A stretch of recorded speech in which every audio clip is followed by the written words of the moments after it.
Muy buenas noches, mis queridos y mis amados hermanos en Cristo. Dios les bendiga rica y abundantemente en esta noche. Qué bueno una vez más encontrarnos para disfrutar de este tiempo del estudio de la palabra de Dios. Deseo que Dios les bendiga ricamente a todos y cada uno de ustedes.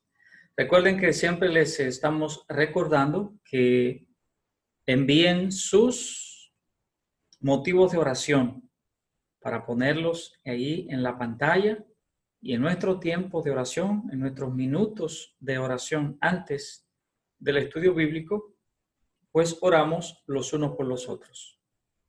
Así que, por favor, recuerde eso, mi amado hermano. Si sabe de cualquier situación, también de cualquier hermano, y que usted sabe, ¿verdad? Usted lo manda, usted lo envía. Si ya alguien lo dijo, bueno, pues está bien.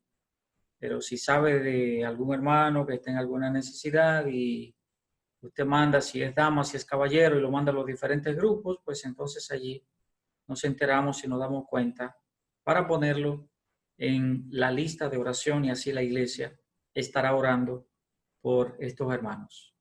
Así que vamos a tomar, hermanos, nuestro tiempo de oración en esta noche antes de tener el estudio de la palabra de Dios. Dios les bendiga.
Bien, mis hermanos, gracias a nuestro Dios por darnos la oportunidad de venir a Él en oración, darle las gracias a Dios porque podemos venir ante su presencia a traer nuestros motivos de oración.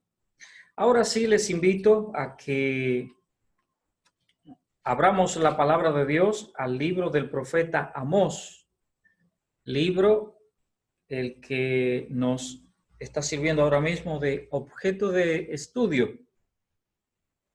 Hemos estado estudiando estos libros de los profetas menores y vamos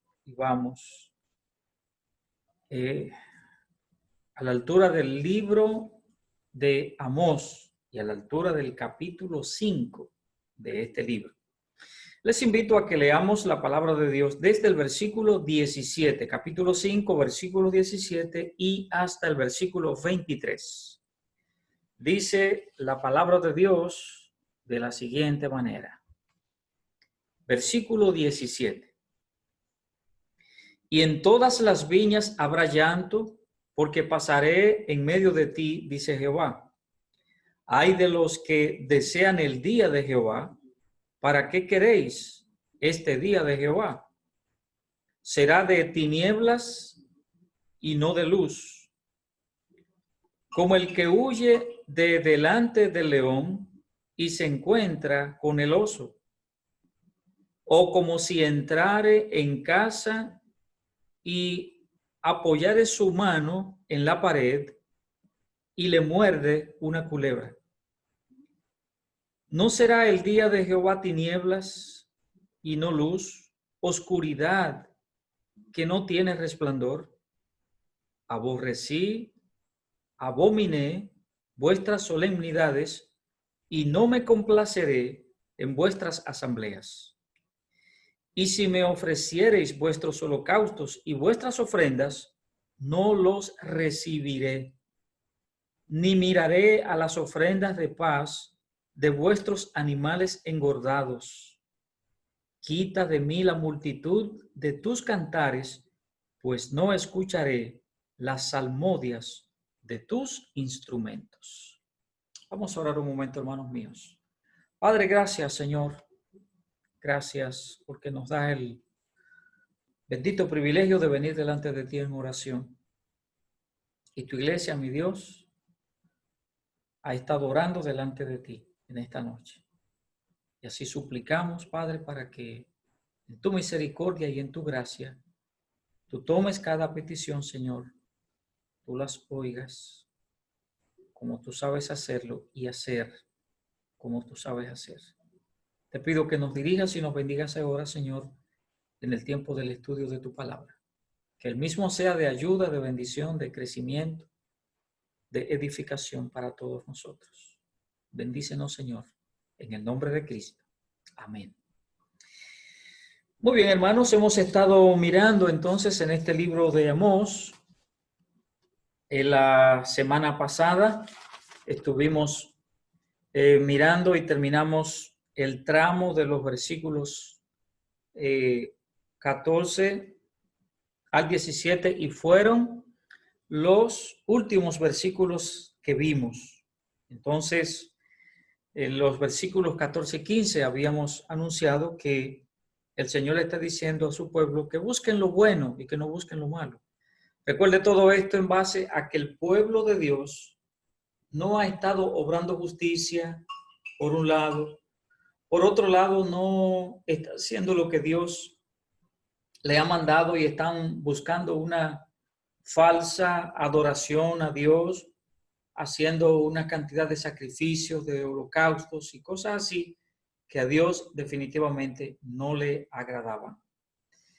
Recuerde que habíamos estado mirando, habíamos dicho que 3 ciudades importantes que en el pasado fueron tan importantes porque fueron lugares de encuentro de Dios con su pueblo de alguna manera.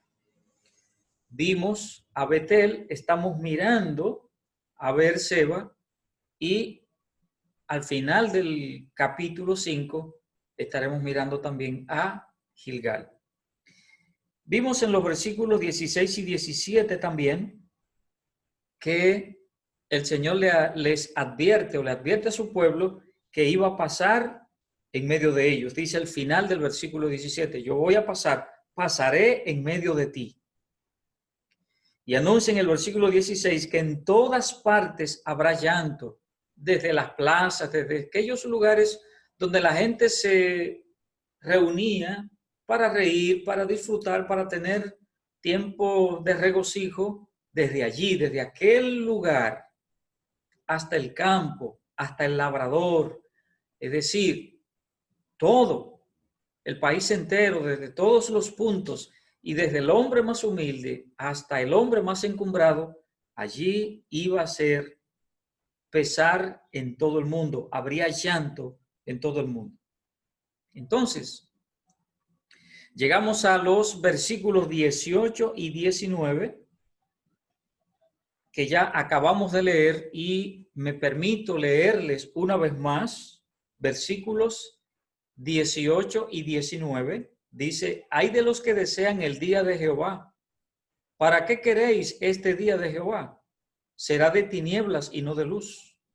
Como el que huye de delante del león y se encuentra con el oso, o como si entrare en casa y apoyare su mano en la pared y le muerde una culebra. Y en estos versículos 18 y versículo 19, están haciendo referencia a la línea de pensamiento que ha traído el profeta Amós al hablar acerca de aquellos lugares que ya hemos mencionado y que el judío lo visitaba porque creía que allí estaba Dios para juntarse con ellos. Entonces, Amós hace la pregunta, una pregunta clave, pero a la vez se lamenta también. Y note qué es lo que dice allí la palabra de Dios. O sea, él pregunta, ¿y para qué ustedes están pidiendo? ¿Para qué ustedes están buscando el hecho de que ocurra el día de Jehová? Es como decirle, ustedes ni siquiera saben lo que están pidiendo.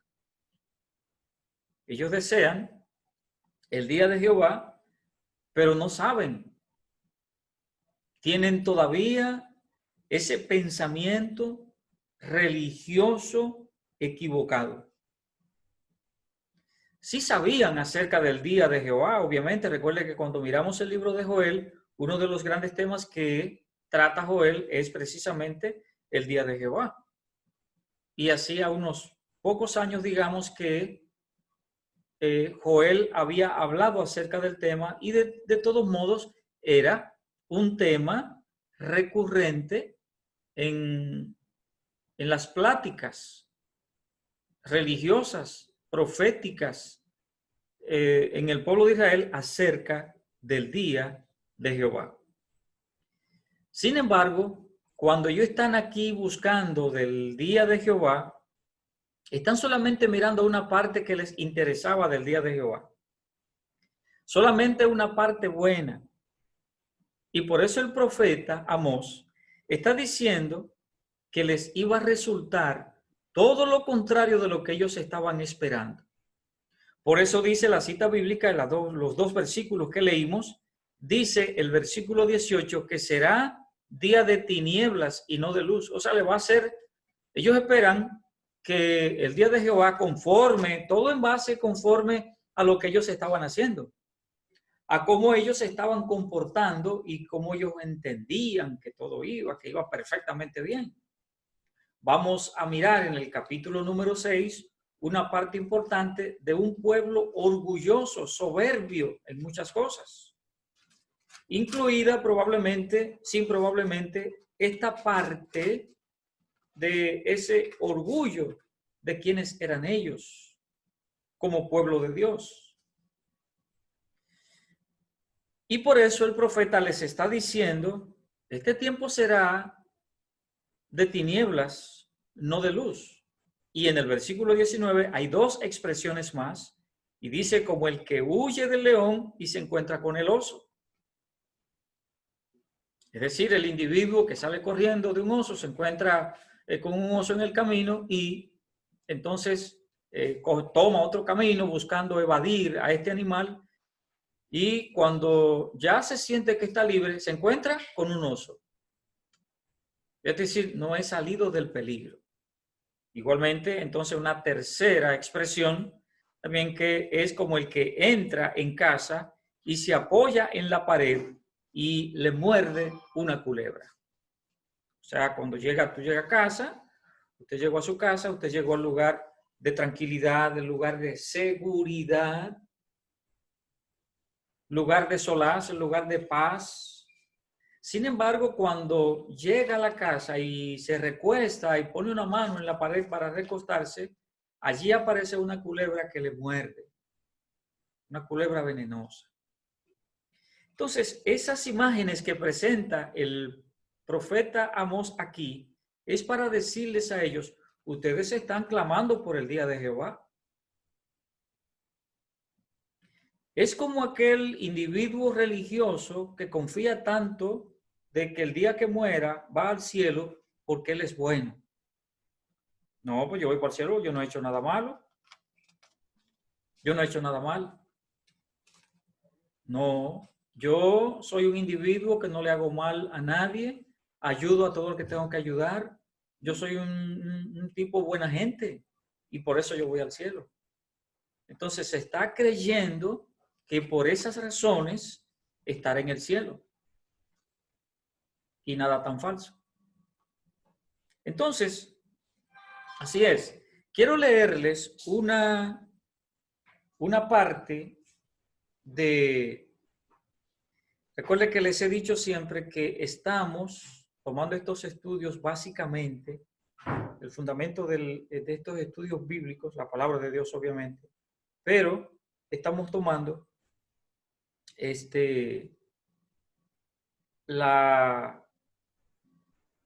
la escuela bíblica. Escuela bíblica, maravilloso. Les he dicho que eso está en internet, usted lo busca en internet y ahí lo encuentra. Y quiero leerles un párrafo de un comentario que hace la escuela bíblica. Dice el autor, dice el escritor. Esto me recuerda la historia de un personaje que aparece en El progreso del peregrino, llamado Ignorancia. Un joven que pretendía entrar en la ciudad celestial apoyándose en su familia de origen, sus buenas obras y su religiosidad e ignorando la cruz y la puerta estrecha que marcan el inicio de la vida cristiana. Al final del libro hay una escena donde, desde la misma puerta de la ciudad celestial, este hombre es arrojado a la condenación eterna. Y todo porque no dio importancia a un pequeño detalle, el arrepentimiento y la fe en Jesús. Y es cierto. Recuerda ese libro, si no lo ha leído, este libro de Juan Bunyan, que se llama El progreso del peregrino. Es un clásico de la literatura cristiana. Ojalá pudiera encontrarlo y leerlo, es muy bueno, independientemente de los años que tiene. Y Juan Bunyan lo que hace es que personifica muchas de esas cosas que nosotros tenemos y algunas de ellas por las que nosotros entendemos, en el caso aquí de la ignorancia, y que entendía este joven que iría al cielo por un trasfondo religioso familiar, porque él era bueno, porque él tenía una serie de cosas, y se lleva la sorpresa de que cuando llega a la puerta de la ciudad celestial, como decimos nosotros en buen dominicano, lo devolvieron. Y esto tiene que ver un tanto precisamente con lo que el profeta le está diciendo al pueblo. Ustedes están pensando en algo. Ustedes están hablando acerca del día de Jehová. Y ustedes están tan ansiosos y procurando el día de Jehová. Ustedes saben lo que están pidiendo. Ustedes saben lo que están hablando. Si ustedes miraran todo lo que le está quedando detrás, toda su rebeldía, toda su falta de obediencia, su desobediencia delante de Dios, su desprecio hacia las cosas de Dios, su falta de cercanía con Dios, su religiosidad vana, vacía. Si ustedes miraran todo eso hacia atrás, ustedes no estuvieran pidiendo el día de Jehová. Claro que no.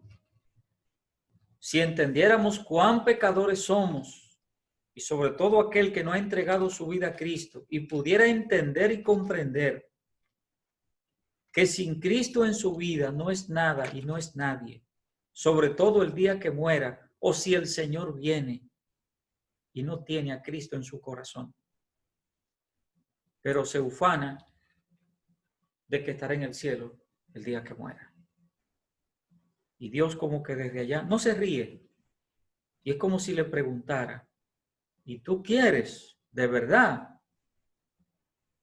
¿Tú deseas, sea que Cristo regrese, que se cumpla ese tiempo? ¿O tú pretendes que estarás aquí en el cielo? Es como Dios, ¿verdad?, diciéndonos esas cosas. Entonces, los versículos con estas tres imágenes que presenta aquí el profeta Amós es como Dios dándonos una historia ilustrativa, ¿verdad?, de lo que está pasando, de lo que va a pasar. Es, o sea, en otras palabras, una persona que sale de un lugar determinado, en el camino se encuentra con una fiera, aquí un león, y busca la manera de defenderse y evade al león y se va por otro camino, y todavía mirando hacia atrás a ver si el león se desapareció, y se dio cuenta que sí, y de repente cuando voltea la cabeza, que voltea la mirada, tiene frente a frente un oso enorme parado en las dos patas de atrás, rugiendo. Sale corriendo por otro lado, evade también a este animal, y hasta que por fin llega a su casa. Y dice, por fin llegué a mi casa, ahora voy a entrar, cerrar mi puerta y estarme tranquilo allí, y ahora sí voy a estar seguro. Cuando abre la puerta, lo primero que siente en su mano es que una serpiente venenosa le ha mordido, y eso implica la muerte. Y eso es lo que el Señor entonces les está diciendo a esta gente. Y se lo ilustra de esta manera para que entendamos. Y ojalá que pudiéramos entender. Hasta aquí entonces, y hasta el versículo 20, es la parte que corresponde a la ciudad de Berseba. Ahora, versículo 21 hasta el versículo 27, vamos a ver la otra ciudad que nos falta. Recuerde, ya hemos mencionado, hemos dicho más de una vez, que esas tres ciudades, Betel, Berseba, de las que ya hemos hablado y que concluimos en el versículo 20 de hablar acerca de Berseba, y empezamos ahora a hablar acerca de Gilgal. Y en el caso de Gilgal, lo que el Señor estará llamando la atención es acerca de el ceremonialismo, o que el ceremonialismo no puede salvar, no trae salvación. Estamos, recuerde, en este tercer discurso del profeta Amós, que comprende capítulo 5, capítulo 6. Y que aquí se incluyen estos tres lugares que acabo de mencionarles hace un momentito. Para solamente un recordatorio, Betel, y lo que Dios quería enseñarle en Betel, o hablar, ¿verdad?, en todos estos versículos, en lo referente a Betel, era el hecho de que Dios quiere producir cambios en su pueblo. Dios desea que esos cambios ocurran y Dios los promueve. Y Dios llama al pueblo a que haga esos cambios en su vida. Vimos entonces en Berseba, que acabamos de ver hasta el versículo 20, y aquí era la falsa religiosidad. Falsa religiosidad. Y ahora en Gilgal, versículos 21 al 27, vamos a ver el tema que Dios quiere tratar con su pueblo aquí es que el ceremonialismo no da salvación, como habíamos ya anunciado.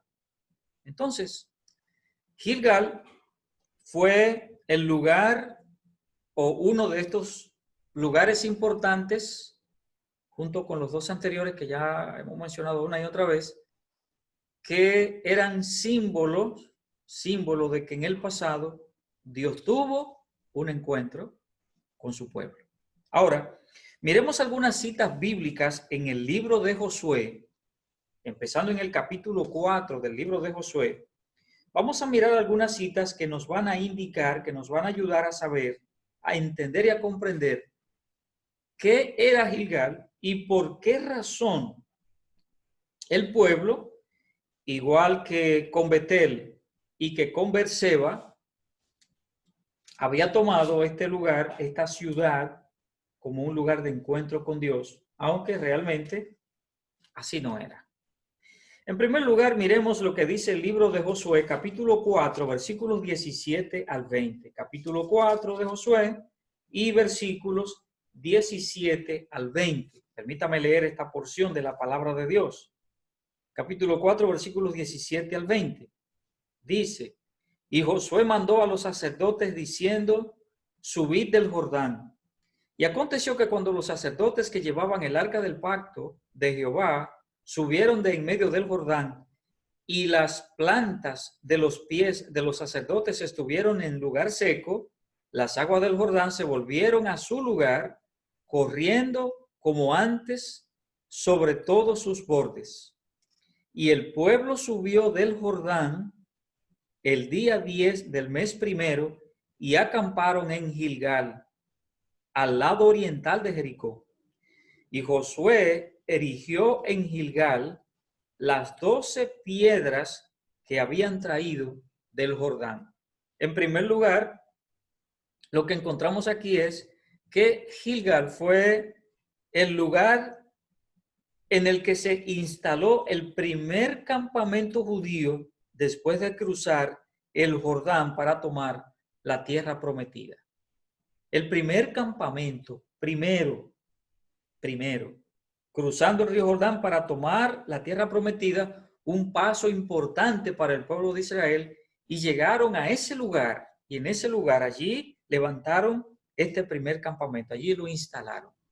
De modo que era importante para el pueblo hebreo, para los judíos, recordar estas cosas. Capítulo 5 del libro de Josué, donde estamos también, y leemos versículos 7 al 10. 7 al 10. A los hijos de ellos, que él había hecho suceder en su lugar, Josué los circuncidó, pues eran incircuncisos, porque no habían sido circuncidados por el camino. Y cuando acabaron de circuncidar a toda la gente, se quedaron en el mismo lugar, en el campamento, hasta que sanaron. Y Jehová dijo a Josué, hoy he quitado de vosotros el oprobio de Egipto, por lo cual el nombre de aquel lugar fue llamado Gilgal, hasta hoy. Y los hijos de Israel acamparon en Gilgal y celebraron la Pascua a los 14 días del mes por la tarde en los llanos de Jericó. En segundo lugar, lo que encontramos aquí es que se celebró la primera Pascua, o sea, celebró la Pascua, ¿verdad? Por primera vez en la tierra prometida. ¿A dónde se hizo eso? En Gilgal. Pero además, lo primero que dice en la cita bíblica es que se hizo allí un acto de circuncisión para todos aquellos que no estaban circuncidados y que era algo importante para el pueblo de Israel. Por mandamiento que ya Dios le había dado en el pasado y que esto sirvió de señal en un momento determinado. Entonces, era importante. Fíjese entonces que este hecho en Gilgal también marcaba importancia suprema. Pero hay una tercera cosa, y en los versículos 13 y 14 del mismo capítulo 5 de Josué, dice, estando Josué cerca de Jericó, alzó sus ojos y vio un varón que estaba delante de él, el cual tenía una espada desenvainada en su mano. Y Josué, yendo hacia él, le dijo, ¿eres de los nuestros o de nuestros enemigos? Él respondió, no, mas como príncipe del ejército de Jehová he venido ahora. Entonces Josué, postrándose sobre su rostro en tierra, le adoró y le dijo, ¿qué dice mi señor a su siervo? En tercer lugar, encontramos que también Josué se encontró aquí con el príncipe del ejército de Jehová. Note entonces que este lugar, Gilgal, se convirtió en otro centro importante de peregrinación para el pueblo de Israel, precisamente por todas estas cosas. Eran asuntos importantes. Los tres aspectos que acabamos de mencionar aquí no eran cosas pequeñas, eran cosas que para el pueblo eran de suma importancia. Y esa era la razón o algunas de las razones poderosas por las que el pueblo iba a la ciudad de Gilgal. Es decir, aquí lo que hacemos entonces es que estamos encontrando una serie de cosas que son de suprema valía, de suprema importancia para el pueblo de Dios. Entonces, ¿qué dice la palabra de Dios y qué es lo que el Señor está buscando aquí darle a su pueblo para que entienda y para que aprenda? Encontramos en Gilgal abundancia de ceremonias, claro, de sacrificios, de ritos religiosos, pero todo esto no evitaría el juicio de Dios y el trágico final del pueblo de Dios, de su pueblo Israel, porque el territorio sería sitiado y la consecuente deportación del pueblo. El capítulo 5 y el versículo 5 que ya habíamos visto al principio, anuncia de aquellas tres ciudades, de Betel, de Berseba y de Gilgal, anuncia lo que le va a suceder. Y oiga, ¿qué es lo que dice acerca de, bueno, mírelo, vamos a leer el versículo, capítulo 5 y el versículo 5, pero para que notemos lo que va a decir acerca de Gilgal en este caso. Dice la palabra de Dios, pues todos los del pueblo que habían salido estaban, perdón, estoy todavía en Josué, me quedé en Josué capítulo 5 y nos trasladamos al libro de Amós, nuestro libro, ¿dónde estamos? Ahora sí. Capítulo 5 y el versículo número 5 dice, y no busquéis a Betel, ni entréis en Gilgal, ni paséis a Berseba, porque Gilgal será llevada en cautiverio. Será llevada en cautiverio. Es decir, lo que Dios ha dicho, ha proferido sobre su pueblo, esto era justamente lo que le iba a ocurrir. Por eso, independientemente de lo que ellos hicieran, de la abundancia de ceremonias, de la abundancia de sacrificios, de sus ritos religiosos, eso no iba a evitar que llegara el castigo de Dios y que el territorio de Israel fuera sitiado y la consecuente deportación del pueblo de Israel. Ahora miremos los versículos 21 al 23. Capítulo 5, donde estamos, y miremos los versículos 21 al 23. Dice la palabra de Dios de la siguiente manera: aborrecí, abominé vuestras solemnidades y no me complaceré en vuestras asambleas. Y si me ofreciereis vuestros holocaustos y vuestras ofrendas, no los recibiré, ni miraré a las ofrendas de paz de vuestros animales engordados. Quita de mí la multitud de tus cantares, pues no escucharé las salmodias de tus instrumentos. Nota entonces que la palabra de Dios dice aquí que Dios no estaba complacido con lo que el pueblo estaba haciendo. Y nada peor cuando Dios, mi amado hermano, no está complacido con lo que tú y yo hacemos. El propósito de la vida cristiana es que Dios esté complacido con mi práctica, con mi actuar, con mi actitud. Eso es. Si no es así, como que no tiene sentido la vida cristiana. Por eso es que la palabra de Dios, hermanos míos, es tajante. La palabra de Dios va al grano. Dios no anda con cosas superfluas. Dios no anda con ambigüedades. Dios no anda con frío o con tibio. No, Dios, por eso dice en el libro de Apocalipsis que debemos ser fríos o calientes. Porque Dios lo que desea es que seamos gentes definidas y que lo que yo haga le agrade a Dios. ¿Que voy a pecar? Claro que sí, porque soy un humano. ¿Que usted va a pecar? Claro que sí, porque es un humano. Y Dios ha dejado también la fórmula para que estas cosas las resolvamos con Él.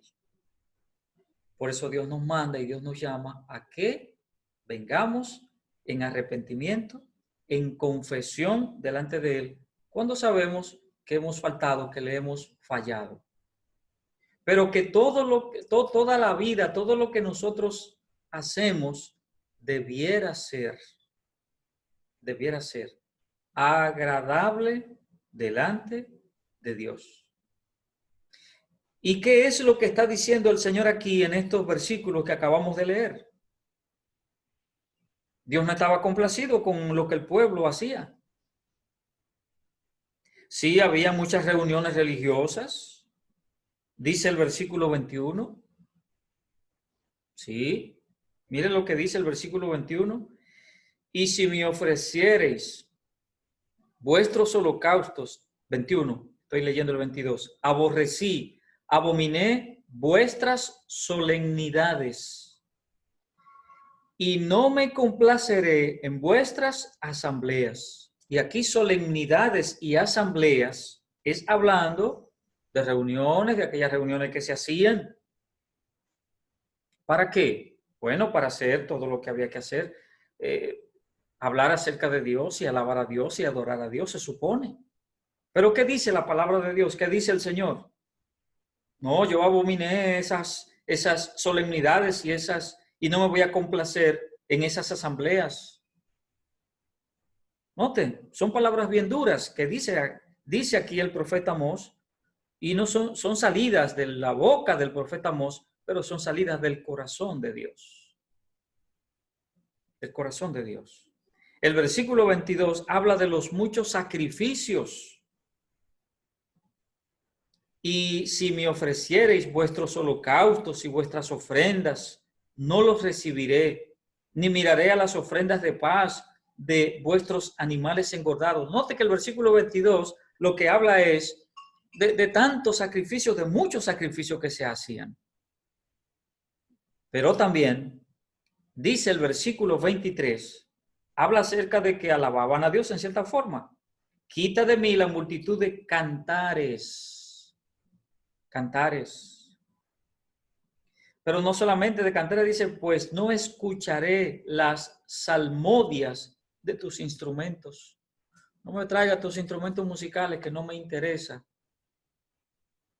No me interesa.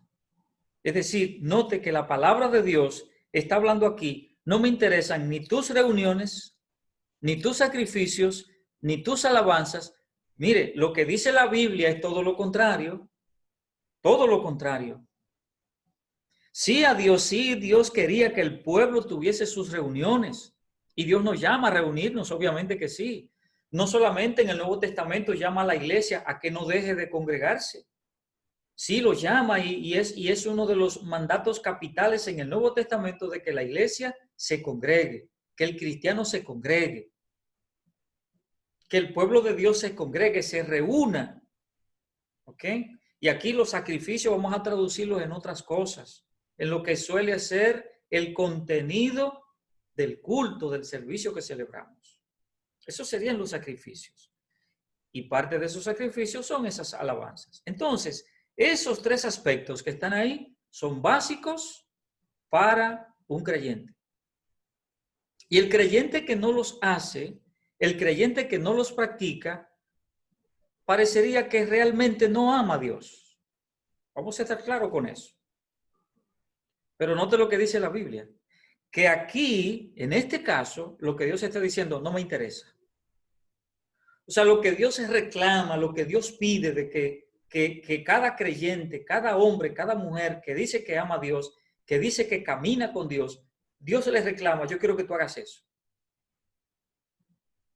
Pero aquí al pueblo, a su pueblo, rebelde, desobediente, le está diciendo, no me interesa. No, no lo haga porque lo repudio, lo rechazo, no lo quiero. Y todo esto tiene que llamar la atención a nosotros, mis amados hermanos. Recuerde que el temor de Dios es tan básico y tan importante en la vida cristiana, en la dinámica de la vida cristiana. Definitivamente. Miremos versículos 24 hasta el 27, versículos 24 al 27, que es el resto del capítulo número 5. Dice la palabra de Dios, pero corra el juicio como las aguas y la justicia como impetuoso arroyo.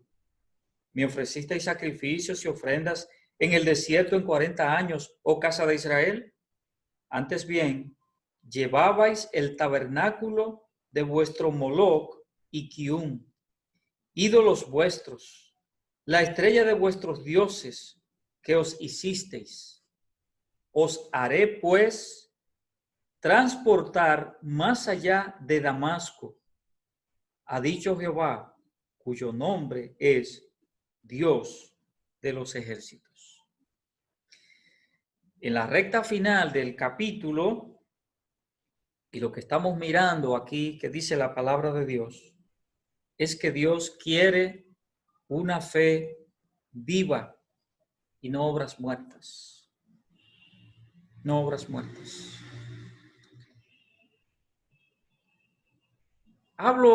Menciono muchas veces el asunto de religioso, porque yo fui religioso, aunque lo soy ahora, ¿verdad? Por lo que implica y por lo que significa el término, por la connotación que nosotros le damos. El evangélico es religioso también, entendamos, ¿verdad?, la connotación de la palabra. Pero religioso en el sentido de que iba a la iglesia tradicional, desde niñito me llevaban la primera misa de la mañana, tempranito, que todavía era arrastrándome, casi que me llevaban, porque a mí no me gustaba, en la iglesia de San Vicente de Paúl. Y después, cuando ya fui más grandecito, que fui mirando más, con un poquito más de, digamos, de conciencia, aunque niño todavía, pues me interesaba un poco más. De tal manera que frente a mi casa había un hombre, uno de esos catequistas, creo que es como le llaman, y ese hombre todas las tardes, buscaba un grupo de niños allá alrededor, que vivíamos allá alrededor, en la casa de Doña Blanca, Chago, sí se llamaba Chago, recuerdo perfectamente su nombre, y él nos daba el catecismo, un librito que él siempre tenía ahí para leer. Ahí decíamos el rosario y decíamos una cantidad de cosas.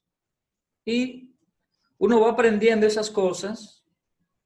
Nunca nos dio una Biblia, nunca nos dio un versículo, nunca nos dio nada de que uno le viera fundamento bíblico. Todo era el asunto netamente religioso. Netamente religioso. Cuando empecé a leer la palabra de Dios y empezaron a predicarme la palabra de Dios, fue que empecé a ver la diferencia abismal que hay entre ser un mero religioso y un individuo que verdaderamente está buscando de Dios. Pero está buscando de Dios conforme a lo que enseña la Biblia. No está buscando a Dios conforme a lo que enseñan los hombres. Esos libritos de catecismo los escribió un hombre. Esos libritos religiosos los escribió un hombre. Y lamentablemente ni siquiera una cita bíblica pone allí. Ahora, ¿qué hacemos? Le regalamos Biblias a la gente. Vamos a los hospitales y el que no tiene Biblia le damos una. Llega una persona nueva a la iglesia y lo primero que hacemos es ponerle una Biblia en sus manos. Andamos evangelizando por nuestros sectores de Villajuana, Villa Consuelo, y cuando llegamos a una casa y alguien nos pide una Biblia, que quiere leer la Biblia, a la próxima visita le regalamos una Biblia, le llevamos una Biblia y le indicamos incluso, lee esto primero, lee el Nuevo Testamento primero, lee los 4 evangelios primero, para que conozcas la obra de Cristo Jesús, de que murió en la cruz, por qué y cómo murió en la cruz, cuál fue la razón por la que murió en la cruz. Y empieza a leerla con seriedad. Y eso hace que la mentalidad de la gente cambie, porque viene un concepto totalmente nuevo de lo que implica tener una relación con Dios. Entonces, en estos últimos versículos, en esta recta final del capítulo 5 y mirando todavía todo lo que vamos a ver en Gilgal, lo que Dios le está diciendo a su pueblo es: yo quiero gente de fe viva. Yo no quiero gente de obras muertas. No quiero simples religiosos. Porque usted ha oído la expresión ahora. Ha oído la expresión en los últimos años. Que ha surgido una casta evangélica. Y que la han calificado de evangélicos católicos. ¿Sabe por qué evangélicos católicos? Porque son gente que van a una iglesia evangélica, pero su dinámica, su práctica, es como si fuesen de la iglesia tradicional. Con una cantidad de cosas, de obras muertas, cosas vanas, religión vacía. Y por eso se les llama así. Y es cierto, es verdad. Por eso a mí no me gustan ciertas expresiones que han surgido de allí. Expresiones lindas, expresiones muy bonitas.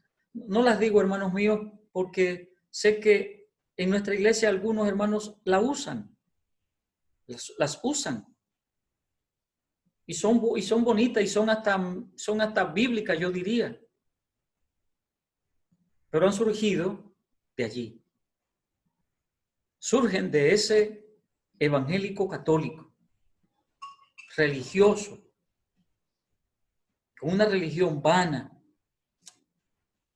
sin fundamento, sin sustancia, sin mucho apego a las cosas de Dios. Ahora mismo hay una cantidad, como decimos aquí en buen dominicano, un paquete de evangélicos católicos. Lamentablemente así es. Ahora, estamos en los versículos 24 al 27, hablando de que Dios desea que tengamos una fe viva en Él y que no seamos creyentes de obras muertas. El versículo 24 dice, y otra vez le leo el versículo 24, pero corra el juicio como las aguas y la justicia como impetuoso arroyo. Recuerde que una de las cosas que Dios ha estado pidiendo a su pueblo es que sea justo, que no maltrate al prójimo, que se administre justicia correcta, justicia buena. Y el versículo lo que nos indica es el deseo de Dios de que su pueblo sea justo, que no corrompa la justicia y el juicio, como lo había hecho y todavía lo estaba haciendo. En los versículos 25 al 27, Dios hace un paralelismo del Israel antiguo. Y ese Israel antiguo que fue desobediente, que fue idólatra, que fue rebelde, y hace un paralelismo con el Israel del presente, el Israel actual, que no ha cambiado, que es el mismo. Note que dicen los versículos y versículos 25, me ofrecisteis sacrificios y ofrendas en el desierto en 40 años, oh casa de Israel. Bueno, se supone que la respuesta tiene que ser que sí, porque eso es cierto. Sin embargo, sigue diciendo el versículo 26, antes bien, como diciendo, no, eso fue mentira, pero la ofrecieron. Antes bien, llevabais el tabernáculo de vuestro Moloc y Kium, ídolos vuestros, la estrella de vuestros dioses que os hicisteis. Es decir, Dios le está diciendo, aunque ustedes hacían todas esas cosas, y es cierto que hacían sus sacrificios y hacían sus holocaustos para mí, es verdad, pero también recuerden que fueron ustedes un pueblo desobediente y un pueblo idólatra, que aunque vieron todo lo que yo hice y todas las obras que yo hice en Egipto, y cómo doblé la rodilla aquel hombre orgulloso, aquel faraón, e hice lo que ustedes vieron que hice, y con todo eso, ustedes lo que se fueron fue tras dioses falsos. Y le dieron más crédito a esos dioses falsos que a mí. Y prefirieron a esos dioses falsos más que a mí. Y me cambiaron por esos dioses falsos. Entonces Dios lo que está haciendo aquí es una especie de paralelismo con ese Israel antiguo que fue desobediente, que fue un pueblo malvado, y lo compara con el actual Israel. Rebelde, desobediente, en fin. Y así termina entonces el capítulo número 5 y terminamos entonces con Gilgal y estas tres ciudades que fueron en el pasado símbolo de encuentro con Dios. Entramos al capítulo número 6 para darle final con el capítulo 6, la última parte de este tercer discurso del profeta Amós. Y aquí, solamente para que lo dejemos el estudio hasta aquí por el día de hoy, le voy a dar el tema que el Señor está o va a tratar con su pueblo en este capítulo número 6 como parte final de este tercer discurso de Amós. Y es, en el capítulo 6 lo que encontramos, que el pueblo de Dios tenía un gran enemigo. Y ese enemigo era el orgullo. ¿Oyó? El orgullo. ¿Recuerda usted que hemos dicho una y otra vez, y ya usted lo ha oído y lo ha leído quizás en algunos libros sobre todo de estos autores cristianos psicólogos que nos hablan también de la palabra de Dios y cómo pueden integrar la palabra de Dios a estos temas a veces que son tan importantes de psicología? Y hablan acerca de que nosotros, ¿cuál es el primer enemigo nuestro? Y a veces cuando uno no sabe, se pone a buscar el primer enemigo y cuál. Y busca y piensa uno, Satanás, sí, es un enemigo. No es él. Y uno pone a buscar en la cabeza y mira para acá y mira para allá. Hasta que el autor le dice, no busques para ningún lado. Mira tu interior. Eres tú mismo. Mírate a ti mismo. Ponte frente a un espejo para que mires cuál es tu primer enemigo. Y Dios le dice a Israel, es como decirle, mira, ponte frente a un espejo para que veas quién es tu primer enemigo. Un enemigo que va a acabar con tu vida. Tú tienes un enemigo que está acabando contigo.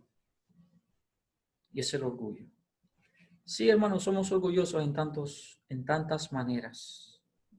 El miércoles que viene estaremos terminando con este capítulo número 6 y este tercer discurso del libro de Amós, y hablando sobre este tema de que Israel permitió que el orgullo se convirtiera en un enemigo feroz. Ojalá que usted y yo luchemos con esto, que Dios nos dé la victoria en todas estas cosas. Dejamos nuestro estudio bíblico hasta aquí, mis queridos hermanos, deseando que Dios nos siga bendiciendo, que Dios les ayude, que Dios les guarde, que Dios siga acompañándonos en medio de cada una de nuestras situaciones. El Dios nuestro, el Dios todopoderoso, el Dios del cielo, Jehová de los ejércitos, como leímos que es su nombre en esta noche, y que Él sea nuestro sostén, Él sea nuestro amparo, nuestra roca firme, nuestro castillo, que Él sea lo que ha sido siempre nuestro sostenedor en cada situación de la vida. Dios les bendiga ricamente, hermanos míos. Recuerden que el domingo, tiempo presencial, estamos en la iglesia, 2 cultos, uno a las 9 de la mañana y otro a las 11 de la mañana. Así que deseamos vernos allá, y aunque sea con nuestras mascarillas puestas y a distancia, tomando en consideración el mejor protocolo para evitar cualquier situación, vaya y no se pierda ese tiempo maravilloso de juntarse con sus hermanos y tener esta preciosa comunión con Dios y con el resto del pueblo de Dios, porque usted y yo somos parte del pueblo de Dios. Dios les bendiga y muy buenas noches.